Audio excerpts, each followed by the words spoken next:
ملک عبدالعزیز، اس کے سامنے ایک لائبریری ہوتی تھی، اب تو غالباً وہ بھی گرا دی گئی ہے، اس کے پیچھے پہاڑی پر ترکوں کا قلعہ ہے پرانا، اس پر توپیں موجود تھیں۔ جب بغاوت ہوئی ہے، جو حرم میں آئے ہوئے تھے ترک فوجی، ظاہر بات ہے نہتے، وہ تو نماز پڑھنے آئے ہوئے تھے، ان کو وہاں ذبح کیا گیا ہے، اور ترکوں نے اپنی توپیں استعمال نہیں کی کہ کہیں بیت اللہ کو کوئی نہ پہنچ جائے۔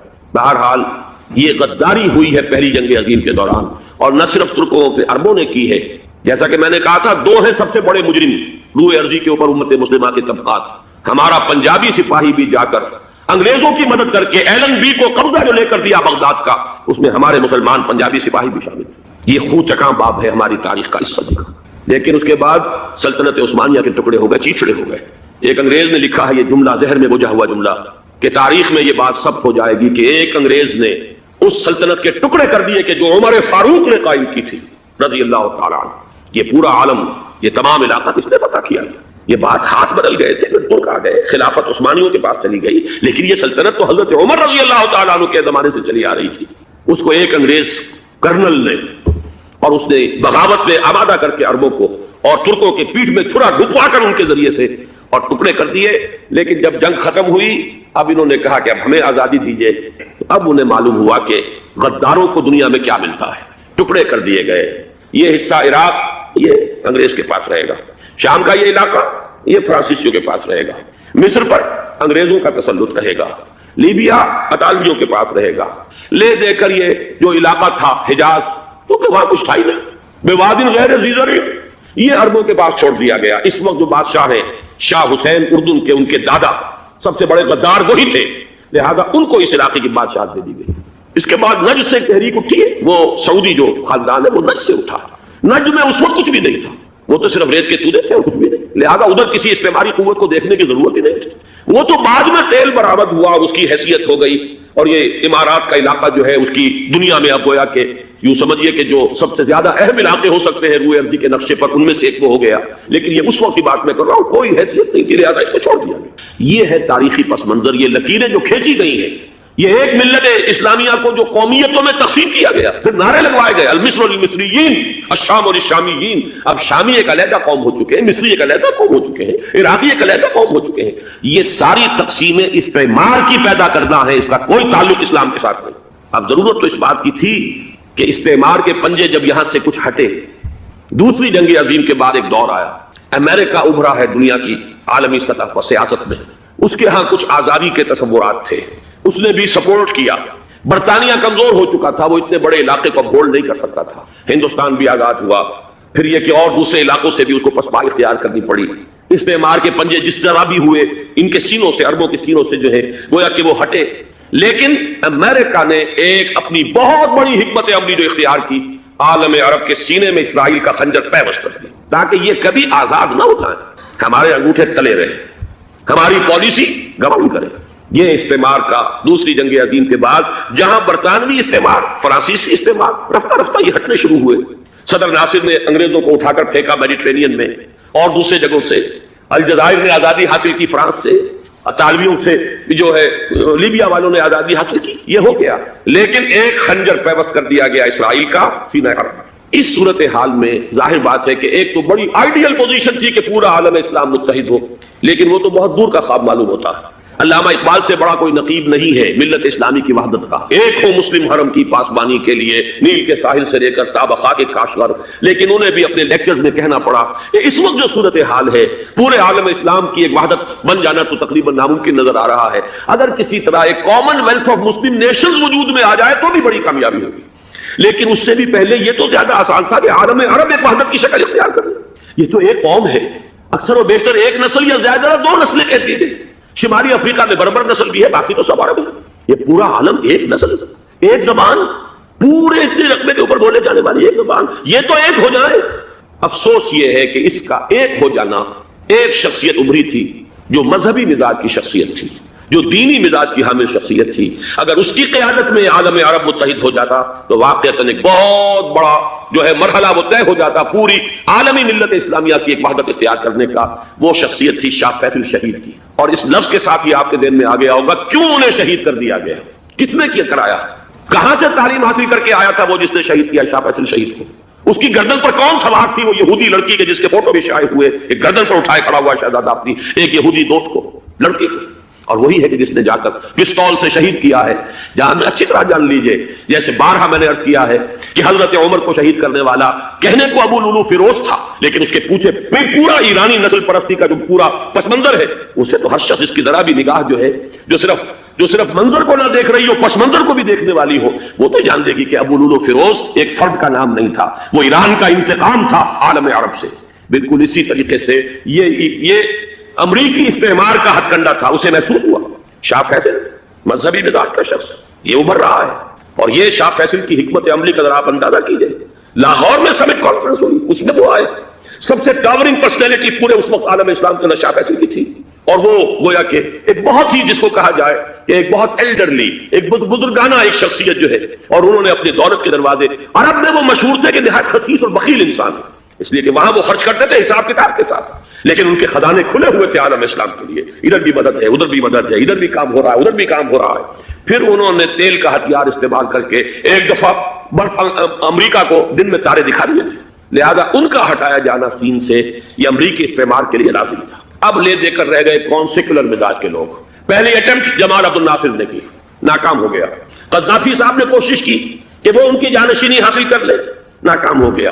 اب ایک تیسری شخصیت صدام حسین کی، ملحد ہے، اسلام سے کوئی سروکار نہیں، بعث کا فلسفہ، سیکولرزم پلس عرب نیشنلزم، یہ اصول ہے، لیکن یہ ہے کہ یہ شخصیت ابو بکر ایسی آئی ہے کہ اس سے اس وقت یہ جان لیجئے، میں امریکہ میں بھی عربوں سے مل کر آیا ہوں، سعودی عرب میں بھی اب میں وہ دیکھ آیا ہوں، نوجوان نسل جو ہے عربوں کی، پورا جو دوسرے عرب ممالک ہے جہاں پر کہ مذہب کا اتنا چرچا ہی نہیں ہے، پورا فلسطینی عرب، جارڈن کے عرب، شامی عرب عوام، وہ سب کے سب صدام کے پیچھے ہیں، اس لیے کہ انہیں نظر آ رہا ہے کہ ایک شخص پھر ایسا پیدا ہو کر سامنے آ گیا ہے جو شاید عالم عرب کو پھر یونائٹ کر دے، اور یہ ہے اصل وہ شے کہ جو امریکہ کے لیے کسی صورت میں قابل قبول نہیں۔ دولت کے یہ ذخائر، خلیج کی یہ دولت، سیال سونا اور اس کے ذخیرے، اور یہ کسی طریقے سے یہ امریکہ کے زیر اثر نہ رہے، یہ ہے وہ شے جو اسے برداشت نہیں ہے۔ وہ کوئی عربوں کی محبت میں نہیں آیا 2.5 لاکھ فوج لے کر، وہ کوئی شاہی عرب جو خاندان ہے سعودی، اس سے اس کی کوئی دلچسپی نہیں ہے، کوئی پتہ نہیں کہ وہ خود ان کو ہٹا دے اور وہاں پر کوئی جمہوری ڈھانچہ جو ہے وہاں پہ کھڑا کروا دے خود امریکہ۔ اس لیے کہ سعودی عرب میں دیکھ آیا ہوں، حالات اگرچہ ظاہر بات ہے کہ زیادہ گہرائی میں تو وہاں جانے کا موقع ہی نہیں ہوتا، بہت ہی مستبد حکومت ہے، لیکن صاف نظر آ رہا ہے کہ اس وقت دونوں طبقے نوجوانوں کے جو ہے وہ شاہی خاندان کے شدید خلاف ہو چکے ہیں۔ جو وہاں پر جدید مثقف طبقہ ہے، جدید تعلیم یافتہ، جو باہر پڑھ کر آیا ہے امریکہ میں اور کہیں اور وہ کثیر تعداد میں، وہ صاف سوال کر رہے ہیں کہ یہ بلینز اور بلینز آف ڈالرز کے جو ہمارا خرچہ آتا تھا، ہمارے ہتھیاروں کے آرڈر جاتے تھے، وہ کہاں گئے؟ کل 65,000 فوج، اور عرب کے پاس، سعودی عرب کے پاس اتنے ٹینک بھی نہیں ہیں جتنے کہ یمن جیسے غریب ملک کے پاس، تو ہمارا روپیہ یہ گیا کہاں؟ یہ ایک سوال ہے جو ہر شخص کے ذہن کے سامنے ہے۔ اب ہمیں اپنے معاملات کو خود سنبھالنا ہوگا۔ اسی طریقے سے جو مذہبی طبقہ ہے، اور وہاں ہے بڑی تعداد میں مذہبی طبقہ نوجوان جن میں بڑا جذبہ ہے، اور ان کا وہ جوش جہاد انہیں جہاد افغانستان تک لے کر آیا ہے۔ سینکڑوں عرب نوجوان یہاں جو ہے شہید ہوئے، اپنے ملک میں تو انہیں بولنے کی بھی کوئی امکان نہیں ہے، لیکن یہاں وہ جذبہ جو اندر پروان چڑھ رہا ہے، وہ جذبہ انہیں لایا ہے، اور افغانستان کی سنگلاخ وادیوں کے اندر انہوں نے جام شہادت نوش کیا ہے۔ وہ طبقہ بھی شدید مخالف ہو چکا ہے کہ انہوں نے امریکیوں کو بلا کر، ان میں یہودی بھی ہیں، عیسائی تو ہے ہی ہے، یہودی ہیں، یہودی عورتیں ہیں، جو کچھ اب وہاں بے حیائی اور بے پردگی کے مناظر نظر آ رہے ہیں۔ یہ سرزمین عرب، میں نے امریکہ میں تقریر سنی ہے اسنا کے جو فائنل ان کا ایک سیشن تھا، اسلامک سوسائٹی نارتھ امریکہ، جس میں میں مدعو کیا گیا تھا، اور اسی لیے میں نے یہ سفر کیا تھا۔ ایک نوجوان نے جو تقریر وہاں پر کی ہے، واقعہ یہ ہے کہ میں حیران رہ گیا اس کی جرأت کا۔ اس نے کہا کہ حضور نے فرمایا تھا کہ جزیرہ نما عرب میں 2 دین جمع نہیں ہو سکتے، اور آج شاہی خاندان کی صرف اپنی حکومت کو بچانے کے لیے امریکیوں کو اتنی بڑی تعداد میں بلا لیا گیا ہے، جن میں موبائل چرچ بھی ہیں، موبائل سینیگوگز ہیں، یہودی مرد اور عورتیں جو ہے دندناتے پھر رہے ہیں آج عرب کی سرزمین پر۔ لہذا جو مذہبی طبقہ ہے وہ اس پر شدید رد عمل جو ہے اس کے اندر پایا جاتا ہے۔ یہ حالات ہیں جو میں آپ کے سامنے چاہتا تھا کہ رکھوں۔ یہ وہ شامت اعمال ہے۔ ایک طرف یہ کہ وہ شخصیت جو ہے صدام حسین کی، وہ کوئی پسندیدہ شخصیت نہیں، لیکن یہ کہ اس شخصیت کو تقویت دینے والے بھی تو یہی لوگ تھے۔ انہیں خطرہ تھا ایران کے انقلاب سے کہ کہیں اسی قسم کا کوئی انقلاب ہمارے ہاں نہ آ جائے، لہذا انقلاب ایران کو ایکسپورٹ نہ ہونے دے، اس لیے انہوں نے اسی صدام حسین کو بلینز اور بلینز آف ڈالرز کی مدد دی۔ آج وہی ہے، عربی کی تو ایک کہاوت بھی ہے، سمن کلبک، یا کو لوگ اپنے کتے کو کھلا پلا کے موٹا کرو، کسی روز تمہیں کو کاٹے گا۔ آج وہ تو انہیں کاٹ رہا ہے، لیکن یہ کہ اس کا جو علاج تجویز ہوا ہے وہ انتہائی خوفناک ہے۔